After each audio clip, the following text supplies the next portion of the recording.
They told us the story was finished. They said everything that needed to be known about the Cherokee people had already been written, cataloged, archived, and explained. Textbooks closed the chapter. Museums labeled the artifacts. History moved on. But history has a problem. It only tells the version that feels safe. Because there are truths so uncomfortable that they are not erased. They are simply ignored. And the truth you are about to hear was never buried in the ground. It was never locked in a vault. It was never destroyed. It was carried inside the blood. Stay with me until the end of this story. Not because it is dramatic, not because it is sensational, but because once you understand what was discovered and what was quietly avoided, you will realize that some parts of American history were never meant to be questioned this deeply. And yet, they are. For centuries, the Cherokee Nation was one of the most complex and resilient indigenous societies in North America. They were not isolated. They were not primitive. They were not passive. They built systems of governance. They cultivated the land with precision. They developed spiritual philosophies rooted in balance, responsibility, and memory. They even created a written language, something many civilizations never achieved.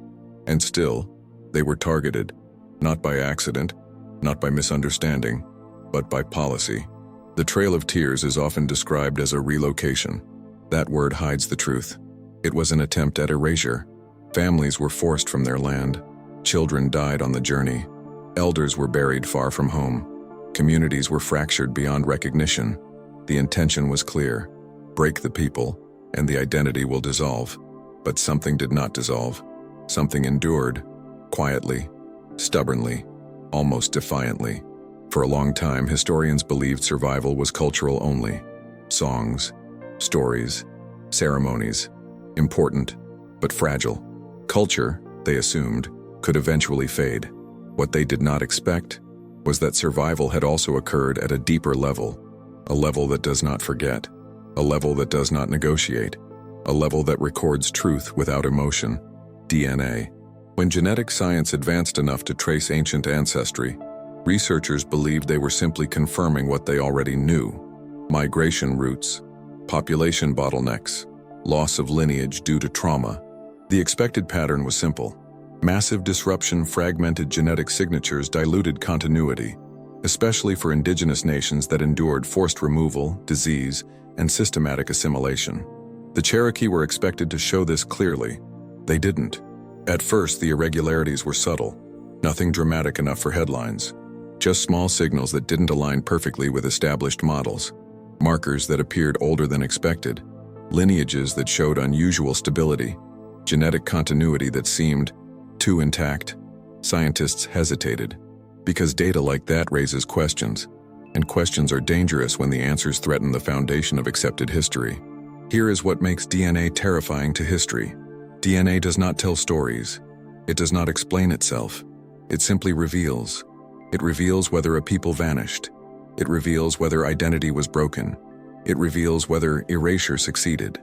And what the Cherokee genetic data quietly suggested was this: erasure failed. This was not about claiming mystical origins. It was not about rewriting science. It was not about fantasy. It was about something far more unsettling. Despite centuries of pressure designed to destroy identity, core Cherokee genetic lineages endured with remarkable continuity. That should not have happened, at least not according to simplified historical expectations. And when something should not exist, it forces a reckoning. The fear was never about what the DNA said. The fear was about what it implied. If identity survives at the molecular level, then forced assimilation is not total. If blood carries memory, then history cannot fully erase truth. If survival is encoded biologically, then power is not absolute. Those ideas make institutions nervous. So the conversation stayed quiet. While laboratories debated cautiously, Cherokee elders were not surprised. They had never believed identity lived only in land deeds or government recognition. They believed it lived in family lines, responsibility to ancestors, memory passed through generations. They spoke of blood not as biology alone, but as continuity. Not mystical, not metaphorical. Continuity. To outsiders, these were just stories. To the Cherokee, they were reminders. Reminders that survival does not always look loud, that resistance does not always carry weapons, that sometimes the strongest form of endurance is simply remaining intact when the world expects disappearance. Here is the part that makes people uncomfortable. The Cherokee were not supposed to still be here in this way. Not genetically, not culturally, not spiritually. History predicted fragmentation. DNA suggested coherence. And when science contradicts expectation, someone has to ask, what else was misunderstood? This story is not about proving superiority. It is not about denying migration science. It is not about rejecting history. It is about something far simpler and far heavier. It is about acknowledging that some identities are older, deeper, and more resilient than the narratives built around them. And that realization changes everything.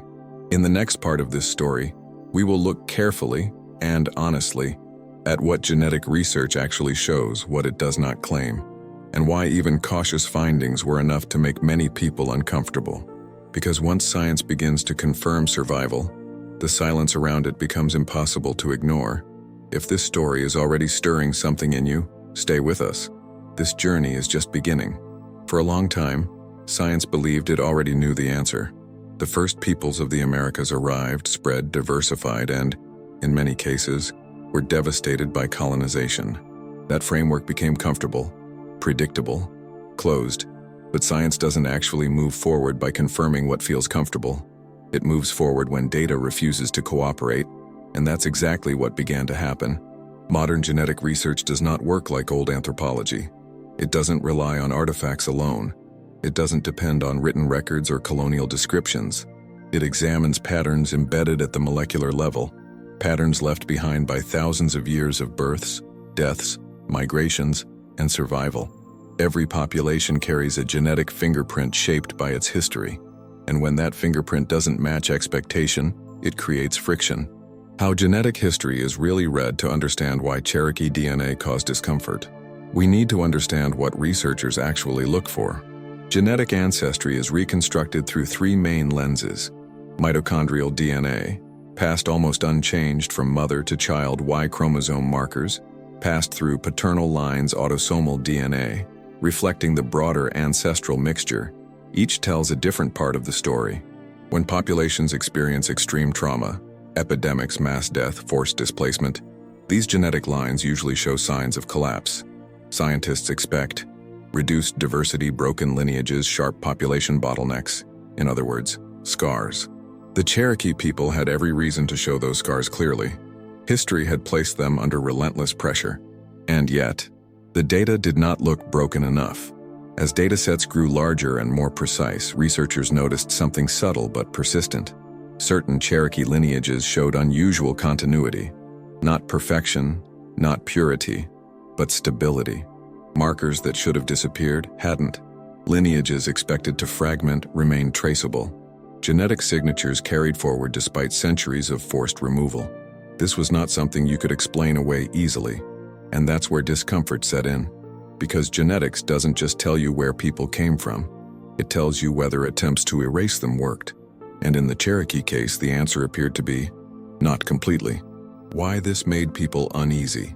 This wasn't just a scientific issue, it was a narrative issue. For generations, the dominant historical lens suggested that indigenous identity was something fragile, easily broken by displacement, easily diluted by time. But the data suggested something different. That Cherokee identity endured not only culturally, but biologically. That survival was not symbolic. It was measurable. And if that was true, then a core assumption of colonial history collapsed, because it meant that power failed to finish what it started. The careful language of science. Here's something most people don't realize. When research challenges established narratives, scientists don't announce it loudly. They soften it. They use phrases like, requires further study, may suggest, could indicate, not because the data is weak, but because the implications are heavy. In the case of Cherokee genetic continuity, researchers were careful not to overstate, but they also did not deny what they were seeing. They simply stopped amplifying it. The line between fact and interpretation. It's important to be precise here. The data does not claim supernatural origins, lost civilizations, mystical DNA. What it does suggest is something far more grounded and far more unsettling. that Cherokee lineages demonstrate resilience beyond what simplified historical models predicted. That continuity survived where fragmentation was expected. That identity did not dissolve as thoroughly as history assumed. That alone is enough to change perspective. Why this wasn't a headline? Because headlines create consequences. If Cherokee genetic continuity is acknowledged openly, it forces uncomfortable questions. How much of indigenous disappearance was overstated? How much resilience was underestimated? How much history was written to justify outcomes rather than reflect reality? These questions don't stay in laboratories. They spill into education, policy, public memory. So silence felt safer. What the data quietly confirmed. Without drama, without spectacle, the genetics whispered something elders had always known. That survival does not require permission. That continuity does not announce itself. That identity can outlast violence. The Cherokee people were not just remembered, they endured. And here is the most important part. The data didn't prove the elders right in a poetic sense. It simply failed to contradict them. And sometimes that's more powerful. Because when science and memory point in the same direction, even quietly, the question is no longer whether something survived. The question becomes, why were we so determined to believe it didn't? In the next part of this story, we will turn away from laboratories and return to the voices that never stopped speaking. The oral traditions, the symbols, and the ancestral memories that suddenly began to feel less symbolic. Because when data catches up with memory, legends start to sound like history. For a long time, Cherokee stories were placed in a safe box. A box labeled legend, a box labeled symbol, a box labeled cultural expression, but not history. That box allowed outsiders to listen politely, without taking the stories seriously. Because legends, by definition, don't demand accountability. History does. Cherokee elders never argued with historians. They never tried to convince anyone that their stories were literal timelines or scientific documents. They simply told them, again, and again, and again. Because in Cherokee tradition, repetition is not redundancy, it is preservation. Long before DNA labs, elders spoke of origin not as a single moment, but as continuity. They spoke of people who had always been here, not in the sense of denying migration, but in the sense of belonging so deep it could not be separated from the land. They spoke of journeys remembered without dates, of survival carried quietly through bloodlines, of identity guarded, not displayed. To outsiders, this sounded poetic. To the Cherokee, it was instruction. Why these stories were never loud. Cherokee oral tradition is not designed to impress. It is designed to endure. Stories were not told to outsiders for validation. They were told to children so memory would not break. They were told around fires, not stages. Shared selectively, carefully. Because truth, when spoken carelessly, can be taken and reshaped. And that happened, repeatedly. So silence became protection. The moment the patterns began to align as genetic research matured, something unsettling happened. The stories did not clash with the data.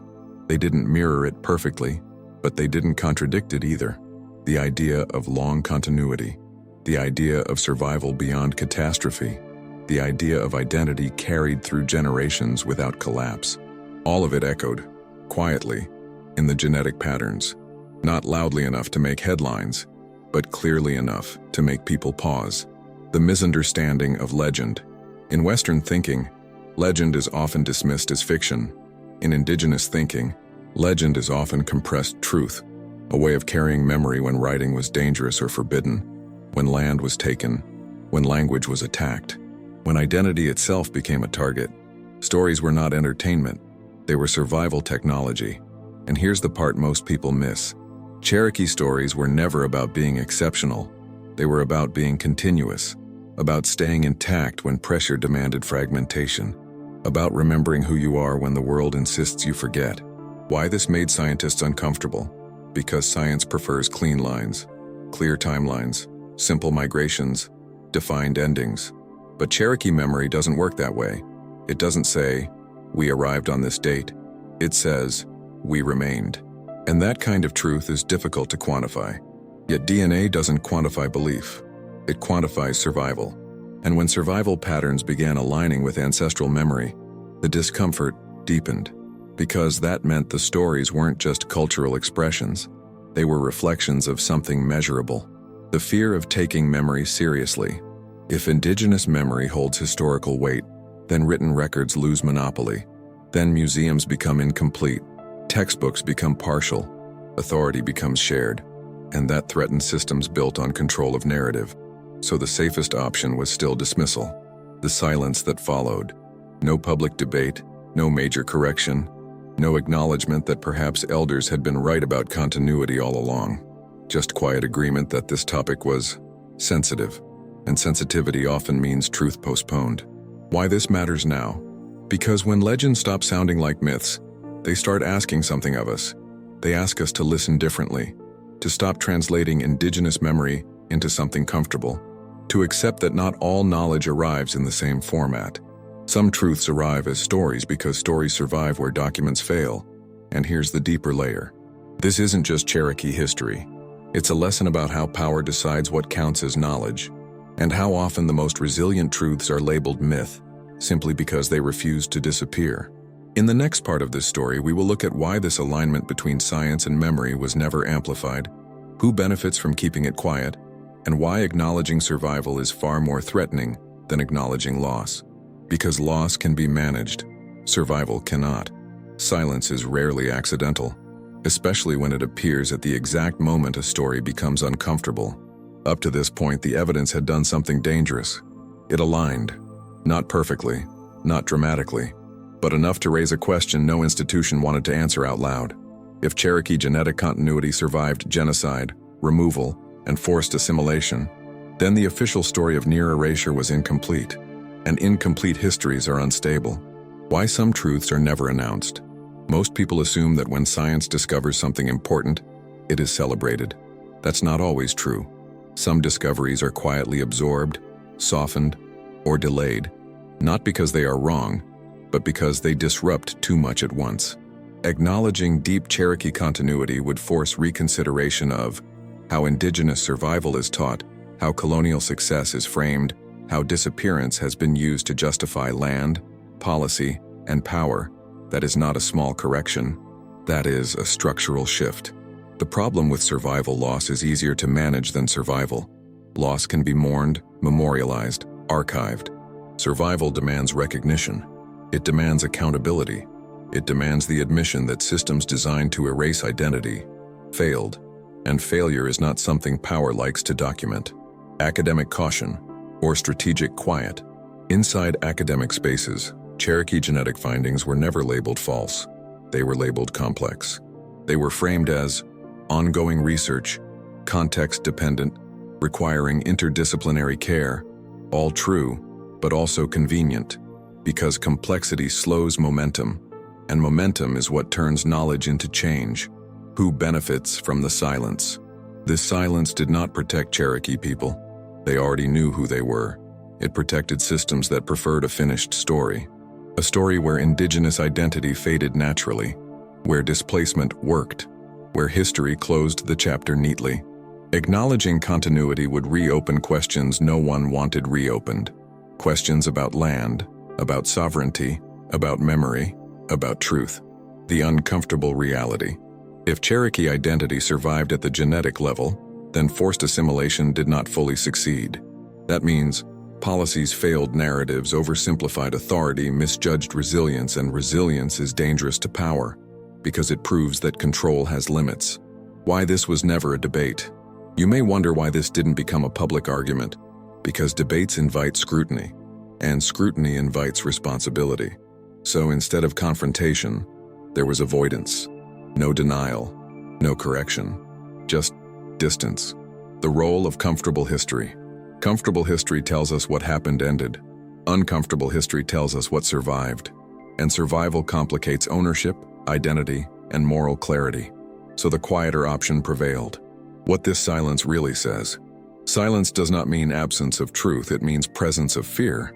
Fear that once survival is acknowledged, the story can no longer be controlled. Fear that voices once dismissed might need to be heard differently. Fear that memory carried outside institutions might be just as valid. The cost of not listening. When truth is delayed, it doesn't disappear. It accumulates, it waits. and when it finally surfaces, it does so with greater force. Because suppressed truths don't fade, they sharpen. In the next part of this story, we will confront the deeper fear beneath this silence. Not fear of science, but fear of implication. Because what Cherokee DNA suggests is not just historical continuity, it's a reminder that some identities cannot be erased no matter how powerful the attempt. And that realization unsettles everything built on the illusion of control. At this point, the fear was no longer about DNA. It never really was. Science had done what science always does: observe, measure, record. What frightened people was what the observations implied. Because once survival is confirmed, erasure becomes a lie, and lies that large cannot remain harmless. The difference between loss and failure. There is a subtle difference most history books avoid. Loss suggests inevitability. Failure suggests responsibility. For decades, the dominant narrative framed indigenous disappearance as tragic but unavoidable, a consequence of time, disease, and progress. But Cherokee genetic continuity tells a different story. It suggests that despite deliberate attempts to erase identity, the erasure did not fully succeed. That reframes the past, not as an unfortunate outcome, but as an incomplete project. And that distinction changes everything. Why this terrifies systems of power. Power relies on finality, final borders, final decisions, final histories. When a people survives beyond expectation, finality collapses. If identity endured, land claims regain meaning, sovereignty remains relevant, memory becomes evidence, and evidence demands response. The fear of implication. Here is the truth many avoided saying out loud. If Cherokee identity survived in the blood, then it survived in ways no policy could touch. That means forced assimilation had limits, cultural erasure was incomplete, historical authority was overestimated. That realization undermines the illusion of control, and systems built on control cannot tolerate that easily. Why this was never framed as victory. You might wonder why this survival was not celebrated. Because celebrating survival implies acknowledging attempted destruction. And acknowledging attempted destruction raises moral accountability. It asks, who decided erasure was acceptable? Who benefited from silence? Who gets to define when history is over? These are not questions institutions rush to answer. The psychology of suppressed truth. When uncomfortable truths surface, societies often respond with minimization, not denial. Minimization. They say, it's complicated, it's symbolic, it doesn't change much. But deep down, they know it does. Because truth that survives pressure does not remain quiet forever. The ancestors were never afraid. Here is the contrast that matters. While institutions hesitated, Cherokee elders did not panic. They did not feel threatened by the data, they felt confirmed. Because their understanding of identity was never dependent on recognition. It was rooted in responsibility to ancestors and descendants. They knew who they were, whether anyone acknowledged it or not. The real fear was not discovery. The real fear was loss of narrative control. Because once survival is acknowledged, the story must expand. It must include resistance instead of disappearance, continuity instead of collapse, resilience instead of defeat. And those themes do not fit neatly into simplified history. What happens when truth outlives power? Power assumes time will erase resistance, but time often does the opposite. It preserves what refuses to surrender. Cherokee DNA did not just carry ancestry, it carried proof.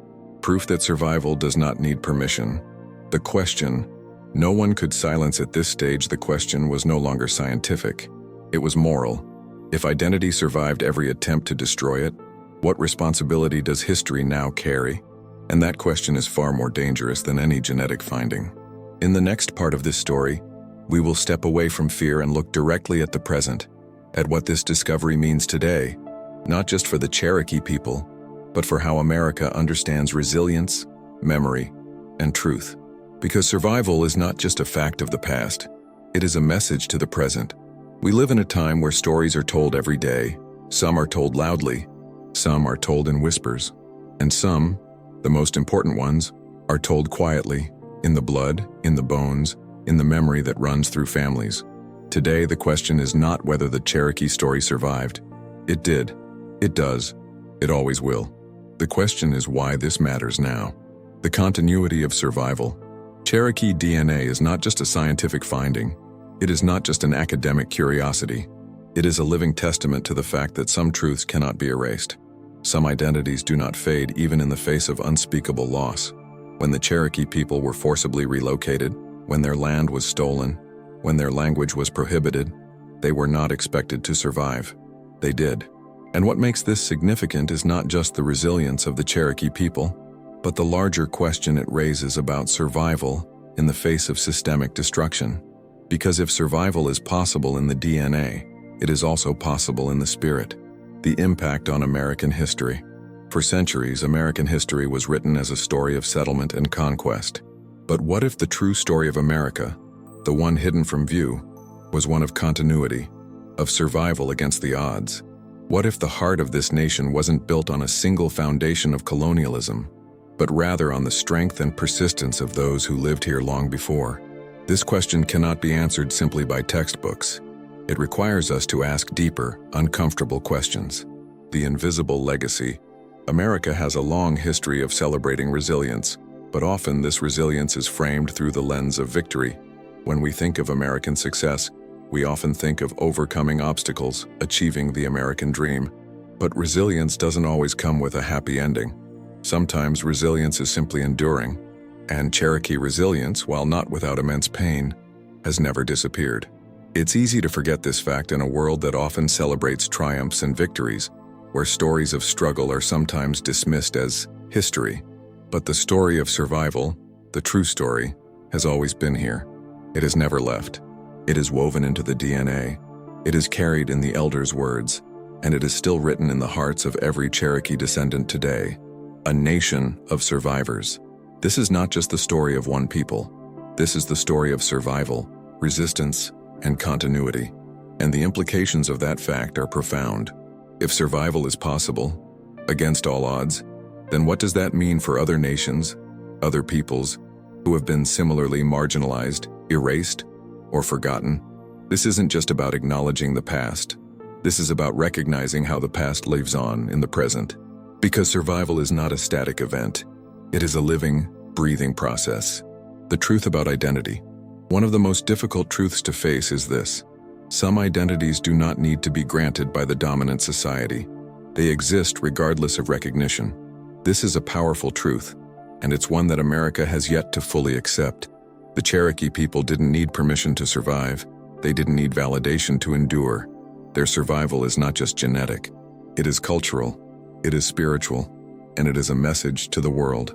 A story written in blood now. We stand on the edge of something new. The silence that surrounded the Cherokee story is finally starting to break. The truth is emerging, piece by piece. What was once dismissed as myth or legend is now being reinterpreted as memory. What was once thought of as folklore is now being revealed as history. And that history will not be silenced again. This story is no longer confined to the pages of textbooks. It is no longer contained within the walls of academic institutions. It is now part of the world's story. It is now part of America's story. The importance of remembrance. The survival of the Cherokee people is not just a scientific fact. It is an ethical one. To remember is to honor. To honor is to acknowledge the truth that has always been present, but too often overlooked. This is not about elevating one story over another. This is about respecting the full breadth of America's complex and painful past. Cherokee survival demands respect, not pity. It demands recognition, not sympathy. And most importantly, it demands honesty about the past, about the present, and about the future, the living truth. In the end, the story of Cherokee DNA is not just a mystery solved by science. It is a living truth that challenges us all. It forces us to confront the uncomfortable reality that some things cannot be erased, and some people cannot be forgotten. The Cherokee people have always been here. They are still here, and they always will be, because some truths survive, and some identities endure. In the next part of this story, we will explore what this means for the future, not just for the Cherokee people, but for every community whose history has been silenced or distorted. Because survival isn't just about enduring, it's about remembering, and remembering is the first step towards healing. There is a moment in every hidden story when silence stops working, not because the truth suddenly becomes louder, but because it becomes impossible to ignore. The mystery surrounding Cherokee DNA was never about uncovering something new. It was about finally listening to what had always been there. For a long time, America believed it could close this chapter, that the story of the Cherokee people belonged to the past, that survival was symbolic, not real. That memory could be archived, categorized, and contained. But memory does not obey borders. Identity does not ask permission, and truth does not disappear just because it makes people uncomfortable. The secret was never dark. Just unwanted people often ask, what was the dark secret? The answer is simpler than expected. The secret was not hidden knowledge. It was unwanted knowledge. Because acknowledging Cherokee survival means acknowledging attempted erasure, and that is a truth many were not prepared to face. What DNA really confirmed DNA did not reveal something mystical. It did not uncover a lost civilization. It did not rewrite human migration. What it did was far more powerful. It confirmed continuity. It confirmed that despite centuries of violence, displacement, and pressure, the Cherokee people did not vanish. Not culturally, not spiritually, and not biologically. It confirmed that survival was not accidental. It was intentional. The ancestors never doubted. While institutions hesitated, ancestors never did. They knew identity was not something you could remove with borders. They knew memory could be carried quietly. They knew survival did not need witnesses to be real. They taught their children not to seek validation, but to remain, and remaining was enough. Why this story matters to you. You might not be Cherokee, but this story is still about you. Because it speaks to a universal truth, that even when systems try to erase you, even when history minimizes your presence, even when silence surrounds your story, what is carried with integrity endures. The lesson: America is still learning. America often celebrates beginnings, but it struggles with continuity. The Cherokee story challenges the idea that power defines permanence. It reminds us that survival is not granted by authority. It is claimed through resilience. And that lesson is not limited to one people. It belongs to anyone who has ever been told they would disappear. The darkest secret of America was never buried in the soil. It was never hidden in documents. It was never locked away in laboratories. It was carried forward, in families, in memory, in blood, quietly, faithfully, unbroken. This story does not ask you to choose sides. It asks you to remember, to listen differently, to respect what survived, to understand that some truths do not need to be discovered, only acknowledged. Because survival is not a mystery when you know where to look. It is a message. The Cherokee people were never erased. They endured, and their endurance carries a reminder for all of us. What is rooted in truth cannot be destroyed. If this story stayed with you, if it stirred something deeper than curiosity, then this channel was not found by accident. Subscribe to Native Strength Stories. Share this story with someone who needs to remember their own strength. And stay with us, because some stories don't end, they continue.